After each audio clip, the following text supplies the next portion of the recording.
සෝල panel වලදි වෙන්නේ අපේ සෝල පැනල් වලට වැටෙන ආලෝකය තම මේ විද්‍යුත් ශක්තිය බවට පරිවර්තනය වෙන්නේ.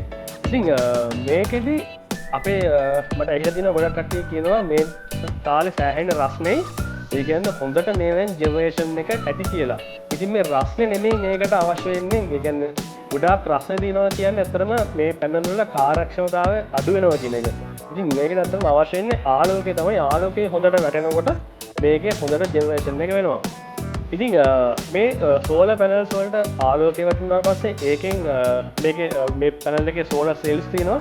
මේ සෝලර් සෙල්ස් වලින් තමයි මේකේ විද්‍යුත් ශක්තිය නිෂ්පාදනය වෙන්නේ. ඉතින් ඊට පස්සේ මේ ටික අපි අරන් යනවා අපේ ඉන්වර්ටර් එකට. අපේ මේ හැම සෝලර් සිස්ටම් එකකදම අපිට ඉන්වර්ටර් එකක් බලා ගන්න පුළුවන්. ඉතින් ඒ ඉන්වර්ටර් එකේදී කරන්නේ මේ සෝලර් පැනල්ස් වලින් එන DC වෝල්ටේජ් එක AC වෝල්ටේජ් එක බවට පත් කරන එක.